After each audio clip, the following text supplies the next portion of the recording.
Hoje eu começo a comentar um pouquinho sobre o livro de Mateus, primeiro livro do Novo Testamento. Você sabia, gente, que Deus ficou em silêncio com a humanidade por 400 anos? O último profeta que abriu a boca para falar com a humanidade foi Malaquias, o profeta Malaquias. Durante aquele tempo ainda reinava o Império Persa. Então, durante esses 400 anos que se passaram, o Império Persa caiu na mão de outros impérios. Também teve o Império Grego. O mundo ficou dominado pelo Império Grego muito tempo, com a cultura. Todo mundo falava grego, vamos dizer assim. Mas, depois de 400 anos, Deus usou um anjo para falar com Zacarias, marido de Isabel, prima de Maria, mãe de Jesus. Ela é estéril. A Bíblia tem muitas histórias de mulheres que eram estéreis e Deus faz nascer um filho. Deus faz abrir o ventre e nasce um filho. Então, foi a primeira vez que Deus falou com a humanidade através do profeta Zacarias para anunciar o nascimento de João Batista, que ia preparar o caminho para Jesus, que 6 meses depois ia nascer. Depois o mesmo anjo Gabriel fala com Maria, anunciando que ela ia gerar o Filho de Deus. E está lá nos evangelhos, 4 evangelhos. Então João Batista veio para cumprir a profecia de Isaías. Voz que clama no deserto, preparai no deserto o caminho do Senhor, endireitai no ermo uma estrada para o nosso Deus. Está nos 4 evangelhos a menção dessa profecia que se cumpriu. Gente, Deus é perfeito. Hoje nós temos Jesus Cristo, o único mediador entre Deus e os homens. Gente, eu não quero falar aqui de religião de ninguém, mas se você está usando outro intermediador, que não seja Jesus Cristo, você está fazendo tudo errado, gente. Você não faça pela sua religião, faça pelo que Deus falou. O único mediador entre Deus e os homens é Jesus Cristo, e assim Deus vai ouvir sua oração. Então vamos falar um pouquinho desse livro. Comentando aqui o primeiro capítulo, vou dividir em 2 partes para não ficar muito grande. O livro de Mateus tem 28 capítulos. No capítulo 1 fala da genealogia de Jesus. Lembra que a tribo de Davi dava origem à linhagem real? E Jesus veio da linhagem real de Davi. Maria, a mãe de Jesus, era da linhagem de Davi.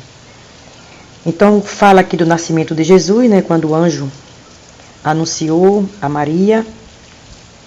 No capítulo 2 fala dos magos que vieram do Oriente para presentear o menino Jesus, com ouro, incenso e mirra. Segundo algumas interpretações, o ouro representa a realeza, o incenso representa o ofício do sacerdote, que ele ia ser o nosso sacerdote. Não tinha mais a figura do sacerdote, aquele homem que era estabelecido no Antigo Testamento, da tribo de Levi, que era o único que podia a fazer as coisas no templo. Agora nosso sacerdote é Jesus Cristo. E a mirra, a mirra simbolizava a morte e ressurreição. Lembra daquela mulher quando ungiu Jesus e ali ele anunciou que estava perto da morte, e ela fez aquele simbolizando também a ressurreição, a morte e ressurreição de Jesus Cristo. Então Jesus era de Nazaré, mas como teve o censo, ele teve que ir para Belém. E lá não tinha lugar para o menino Jesus nascer. Mas não era que não tinha lugar, gente. Ali era cumprimento da profecia. O livro de Mateus menciona 60 vezes as profecias do Antigo Testamento que se cumpriram. Então Jesus nasceu em Belém, numa manjedoura, numa estrebaria.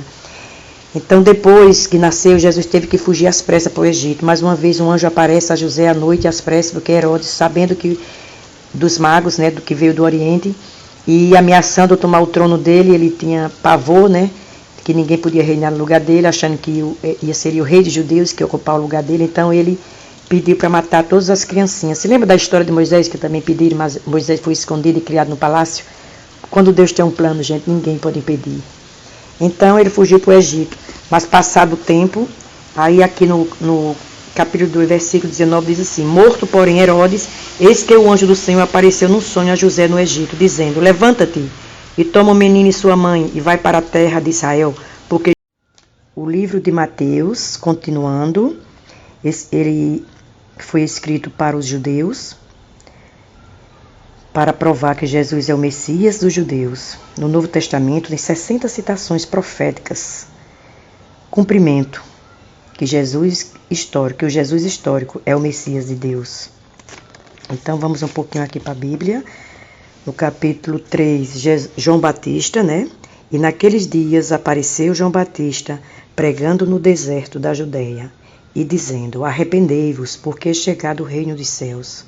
Porque este é o anunciado pelo profeta Isaías, que disse: voz do que clama no deserto, preparai o caminho do Senhor, endireitai as suas veredas.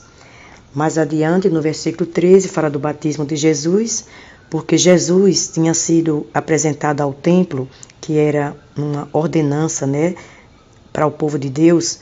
Aos 8 dias de nascido, era apresentado no templo, mas como a criancinha pequena não tem entendimento do pecado, o batismo de Jesus só aconteceu mais tarde, né? Acredito que com 30 anos, né? Porque foi 3 anos o seu ministério. E o batismo foi antes de começar o ministério de Jesus. Mas por que Jesus se batizou se ele não tinha pecado? Porque Jesus fez aquilo para mostrar para a humanidade que ele se identificava conosco. Então o batismo é para arrependimento dos pecados. E uma criancinha não tem entendimento de pecado. No capítulo 4 fala da tentação de Jesus. Jesus foi para o deserto.